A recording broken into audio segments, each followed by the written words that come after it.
Hey, everybody, it's time for another Salute to the Cowboy. And Mike Adams and I have got some nice stories for you today.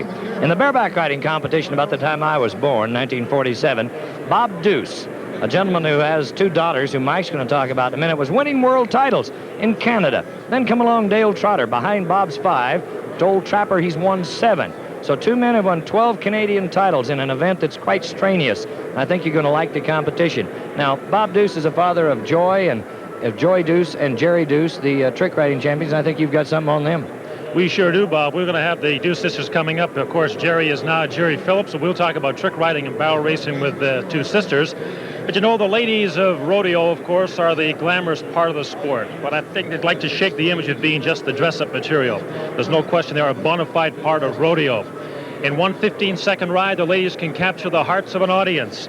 They're true athletes, and they're finely tuned machines of their animals. And that barrel horse is a breed apart. And we'll talk more about the barrel horse with the Deuce sisters and the other barrel racers later on in the show. All right, stay with us now, will you? Cowboys and cowgirls, and a salute to the entire pro rodeo world. Right up to this word from our commercial sponsor.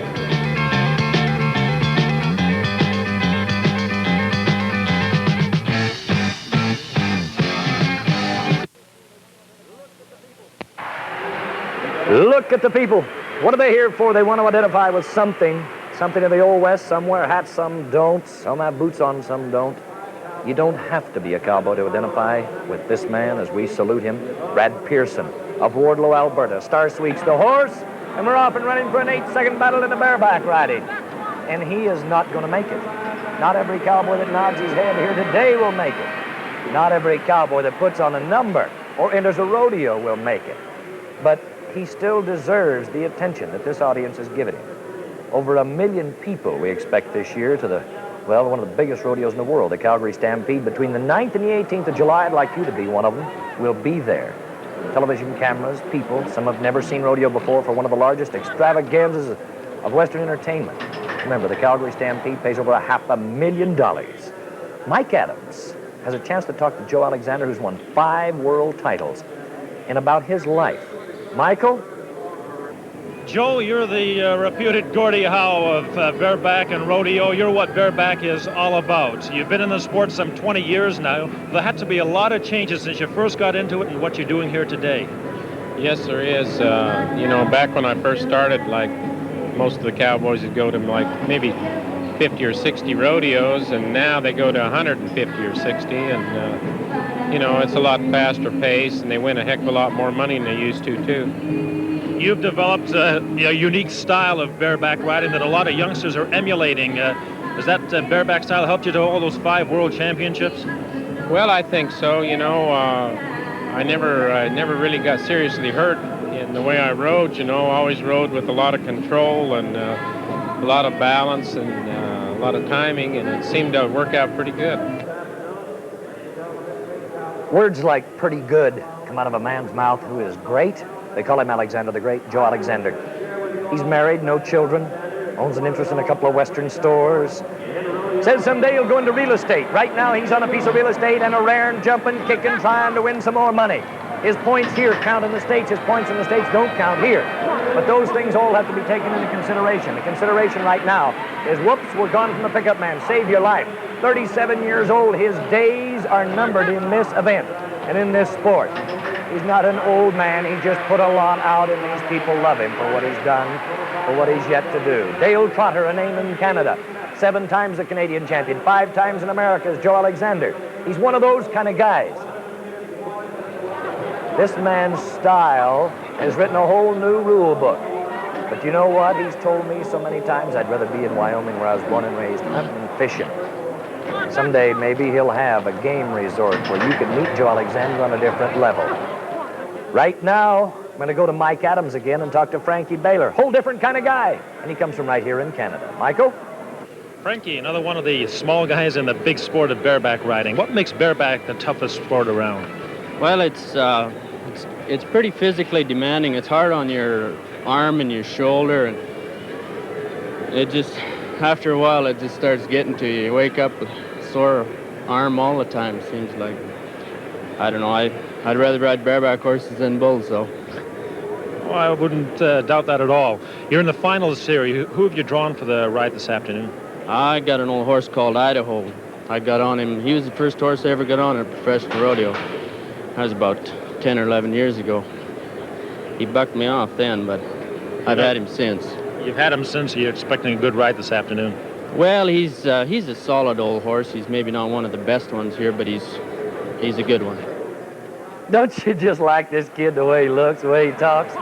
Everybody loves him. Frankie Baylor, the kind of guy you want to take home to dinner and look at him ride. Old Idaho, just as good as he ever has been. The fur is a-flying. I bet he's grinning inside right now. See, he's not a big guy. Well, he stands 5'9", weigh 155 pounds. But they like him. He likes himself. He's proud to be a part of this generation of rodeo. Now, what's that look on his face for? Does he think he might have tried harder? Should have tried harder? I think he looks pretty good right here. Frankie Baylor's the kind of guy who will last a long time. He may never win a Canadian title 5 years in a row. He may never win a world championship, but he'll be around for a lot more 71-point rides.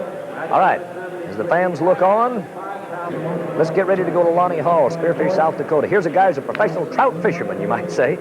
He'd rather fish than do anything else, but he likes to ride bucking horses. He's a college graduate, a college champion from Spearfish, South Dakota. And Bobby Dimmer, a great Canadian bucking horse underneath him. This is a businessman bucking horse riding. Listen, you can hear the rosin screeching in the handhold. You can see the spurs hit. The only thing you can't see is the danger in that man's heart, the fear that he might feel. Just throws his vest back, looks like Jesse James without a gun. He's done his 8-second, 8-hour shift, you might say. And out of that, Lonnie Hall will reach 76 points. He's 149 now, second only to Joe Alexander. What a way to make a living. I think that's why we're probably saluting him on CFCN. And there's going to be a lot more of them. The world champion Bruce Ford, Pat Linger, and Steve Dunham, and some great stories in just a minute with our salute to the Cowboy. Welcome back to bareback riding. This is Bob Tallman, and I have a chance to talk to Bruce Ford, twice the world champion, a family man from Colorado going for it again. Twice a world champion, Bruce. That should give you some kind of influence, I think, on the judges sometimes. And here in Canada, today you have the horse called Moon Rocket. Inside your mind, do you really feel that some of these advantages that you've earned makes you a better cowboy or makes the judges give you more points? Well, I think it's kind of an ego trip. A guy will loosen up and just kind of know you're the best at what you do, and certainly it has an influence, especially having Moon Rocket rod. They're thinking he's the greatest horse ever walked before I ever get on him, and if I can just kind of go through the motions, they're going to like it. Now, you've watched this horse for a long time. I don't know if you've ever drawn the horse before or not. This is the kind of horse that'll throw a guy off and throw him high enough in the air. You know what the birds will do to you before you hit the ground. I've seen this horse break an egg in a guy, slam dunk him in the ground. Any of those things enter your mind with all of the capabilities that you have, or do you just ram and go? Well, I'm real happy to have him, because if I, like you say, I'm either going to win first or he's going to buck me off on the other. And knowing what the horse is going to do an hour prior to going, what's your strategy now, and what are the last 2 or 3 minutes prior to going when you're cinching down on that horse? What are you thinking about? Well, this particular horse, I don't like to set no traps for any of them, but I know that I've got to set my feet real good right out of there, because he's got some drop, and if I get tapped out them first couple jumps, then I'm just going to tip over and let the good times roll. Let the good times roll. Good luck to you, buddy. Here we go. Bruce Ford, Moon Rocket, one of Canada's finest ever in the history of rodeo. Look at this man. They call him Wild Horse. Wild Horse he is. He's got him a brand new son that he named after Roy Smith from Idaho, a great, great cowboy bareback rider. Being a new father, twice a world championship, he and his wife now have a gold buckle each. He needs to win one for little Royce. Listen to this crowd. They like that horse, but they like to see a champion on a champion, and I think they're going to mark him the same way. You betcha, 82 points today. The stock earned more than he did. Why? Well, Canadian judges, Canadian horse? I don't think so. That's just a good horse. Bruce Ford, nice to have you with us today. Pat Linger. This man is the son of Sonny Linger and Bess Linger, rodeo producers from Miles City, Montana. He was raised in the rodeo business, on the road, on the trail, at home on the ranch in Miles City. Look at the way he rides. It's the way his daddy taught him, but he's a qualifier for the national finals twice. His ride here today is just another one of many. Smile. Oh, he's a good time fella. You know, he's here this week. He has his 4-year-old daughter with him. and his wife's at home with his son, younger son. He took his daughter on the road, brought her to Canada, along with Bruce Ford and his wife and their son. Now, would you take off and go 800 miles away from home with a 4-year-old child and be able to rodeo? She's standing behind right now watching her dad. Steve Dunham, a name in Canada you should know in bareback riding, and Mike Adams are about to talk to you. Listen up. Steve, right now we're heading for the big show of July Stampede in Calgary. $500,000 in prize money. The pros are back by themselves. You got to be happy about that. Yeah, I sure am. That's a super deal. I tell you, it's a big break for rodeo. You know, it's a lot of money there, and it's, you know, like they say, you can win. You know, if you win that 50,000, that's more than what most 80% of the guys win in 1 year. So they got a lot of money up there, and I'm sure glad we're back. That was my favorite rodeo. You know, you ride. Always had good horses there to get on, and made it a good riding contest. And it was just always good to go to Calgary. The money was there, the good bucking horses were there, and I'm sure glad we're back. They're interviews. $50,000 to the winner. $500,000 payoff. Can you imagine that? Why don't you be right now? Think about it. Plan your vacation. If you're a Calgarian, be there in the Calgary Stampede. Look at here, Steve Dunham. He's twice the Canadian champion. They call him Bebop. I don't know where he got that name. I guess one of his sisters named him. He's one of 4 kids. A very well-known rodeo family from Calgary. Turner Valley, actually. 3 beautiful sisters. They're all here today to watch him. Not really raised around rodeo, but from out in the country. Hey, look at here. He is a total today of 80 points, 79 points. Correction there, that's good. He's right behind Joe Alexander. But Steve Dunham's a well-known name in Canada. It's very well-known in the States as well. He's a fine man. He ropes calves. He also competes for the all-around title in Canadian rodeo. Just a good guy. I don't know what else I can say, but just a good guy. The way we look at it, it's Bruce Ford, Steve Dunham, and Pat Linger. The U.S. twice and Canada once. And right now, let's go to Mike Adams and our champion. Wild horse, Bruce Ford. 2-time world champion Bruce Ford needed a big ride here today. He got a big one, about as big as he could get, an 82 on the Stampede Bronc Moon Rocket, and he had to be a Super Rodeo. He must have been happy to get him when he came here today.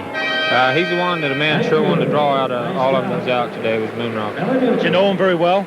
Yeah, I had him in 1975, I believe, at Calgary. My brother had him in 76. And I've seen him, been familiar with him throughout the years. He's one of the best in the world. What's the toughest part of him when you get out there? Well, he kicks real high, and of course that's what the judges want to see, but his front end gets off the ground as well as his back, and he has some drop. It just drops out of the sky pretty fast, and you really got to have fast feet, set your feet, beat him to the ground. And you did all that here today. Congratulations. Thank you. Thank you, Mike Adams, and look at here. Fast horses and pretty ladies. Coming up next is the barrel racing, and our salute to cow persons, I guess you'd have to say, cowgirls. A salute to the cowgirl, and thank you, ma'am. Nice to have you with us. What else would I do without ladies? Where else do little cowboys come from? Cowboys and cowgirls, and today, all of us tip our hat to the ladies. Barrel racers. This is the only event within Canadian or American professional rodeo that the ladies actually compete. 1 turn to the right and 2 to the left. Fast horses, pretty girls. They win the hearts of everyone in the grandstand. Stay with us, where it's a racehorse competition with a pretty lady on top. Okay, everybody, here's an event that you can identify with, and I think everybody can identify with a cowgirl. Cowboys have for many, many generations. As I said, this is where little cowboys come from. But there's more to barrel racing. There's more to ladies in the sport of rodeo. This is Gina Hines from Coaldale, Alberta, and there's more than a left-hand turn and 2 rights. Watch and listen. She hurries, the people hurry. They get excited. I don't know what it is about ladies and girls, but people get excited. Every country music singer, every ballad singer, every rock singer in the world has sung or written a song about his life around or with ladies. Bobby June Miller from DeWinton. Here's a Calgary cowgirl. Now, I want you to watch these horses. They ride good horses. You don't just find a barrel racing horse in somebody's pasture. They pay a lot of money, $10,000, $20,000, $30,000 for a good made horse. Hurry, hurry, hurry, that's what they're saying. Hustle, hustle, hustle. All right, let's go to Mike Adams and Marcy Thompson right now. Marcy, I guess the biggest thing about barrel racing is getting a horse that can do the job, and they're a breed apart. Yeah, it's hard to get a good horse now. A lot of time and training goes into a good horse. You can buy them broke, but it's nice to get one that's used to your hand. Start them out yourself. It takes a long time, though. Good 3 years to get them real solid. Are you on the road quite a lot during the rodeo season? Yeah, I kind of, this is my second year, I'm going to make a profession. Even did my income tax on it. It takes up a lot of time in the summer. In the fall, it slows down, and then it dies off in the winter. You can go down south and rodeo. But then again, that's price of gas is getting expensive. It's tough down there. So then it starts up again in March, so it's pretty much year-round. It's hard to hold a full-time job, in other words. I bet it is. Outside of girls' rodeos, per se, is it tough getting work in a men's rodeo? Not. It's getting better. It's kind of hard to say. In girls' rodeo, they're slim. There's not many in Alberta or in Canada. It's getting better. So it's easier to go down the road in men's type rodeo. It seems to me that they put you in men's rodeo to sort of dress things up a little bit. You girls kind of resent the fact you might be just seen as glamorous figures in a rodeo? No, it's getting better. The cowboys are starting to get behind the barrel races. A lot of the professional cowboys are standing up and saying, well, you know, we'd like to see the girls get equal money. Again, then it brings color and flash, brings a little bit of so-called glamour to the rodeo. It's kind of nice to have us there. I think it's good for a crowd. They're not seeing a bunch of men out. All of a sudden there's some women. It's good for the female spectator saying, hey, a woman can get in there and do it too. Hey, that's what I agree with. Marcy Thompson from Calgary. Here's the lady right now. Now, Mike Adams asked her a couple of very pertinent questions. The fact of what happens, why do you go, what's it cost, things like that. And she says the price of gasoline today is costing her. Remember, these ladies can't carpool like 5 bull riders in a small plane or 5 guys in a pickup truck and a camper. 1 lady, 1 horse, a couple of ladies, a couple of horses. It's a very costly event for them. That lady right there is one of Canada's finest. Amy Stone from Madden, Alberta, will be next to go. The penalty in this event for knocking over a barrel is 5 seconds. So, sweetheart, don't do that. 10 seconds for 2. If you knock down all 3, I guess they get some kind of an award. But the tighter the turn, the better it is. From 1 to 2 and 2 to 3. Look at this little lady. Pigtails are flying. Old Sally, he's a-running. All right, sweetheart, 15 and 5. That is all right. Let's go back to Maria Butterfield for a minute and Mike Adams once again for another story. Maria, you're now part of a famous rodeoing family with the name Butterfield. Does that help you at all when you're out there barrel racing? No, well, no, I wouldn't say it helps me. You know, you got to have the horse and you got to do it. It's up to you. It must be easier when you're on the road, when your husband's along, instead of being separated all the time, or maybe it's not easier. No, that's better. Somebody changed the tires, flat tires. No, that's good when it's icy roads. And you also know what he's doing when he's at a rodeo. Yeah, I don't worry about that. Is it tough bringing along a good barrel horse? For example, how many do you take along on the road with you? Well, I just take my, the one you're going to compete on, and you kind of like to haul a colt when it's close to, home. You're not making a lot of miles. You try to season them, get them used to the crowds. Most of the girls have a complaint that the prize money is not getting as equal as it should be compared to the men. Is it coming along? Oh yeah. They're recognizing that barrel racing, the expenses are just as high to go down the road. There's a lot of expensive horse flesh involved. The girls put a lot of effort, time. It's getting to be really respected. No, it's coming up there good. Coming up there good, she says. Coming up here good, too. Right now, you'll notice they come through that back gate going 90 miles an hour. A little wide, Maria. Tighten things up, sweetheart. Your name is Butterfield. That means that you're a champion. If you're a Butterfield and you live in Canada, you'd better be in the rodeo ranching industry somehow. Whip and spur. She carries a little extra rope there rather than carrying a bat, and that's all right. Okay, for Maria, 16:26 on the first one, 15:27 today, a lot better. Elaine Watt from Raymond, Alberta, is next. Costs. Everything costs more today, and these ladies' costs have tripled, you might say. Think about it. A lot of them are married to cowboys. This lady's a school teacher. Her husband's a rodeo cowboy. They rodeo together on the weekend, sometimes not. All right, for Elaine, a 15:57 today, and in a minute, you'll have a chance to talk to Joel and Jerry Deuce. Girls, you're obviously the most famous of the trick riders in Canada, going from rodeo to rodeo.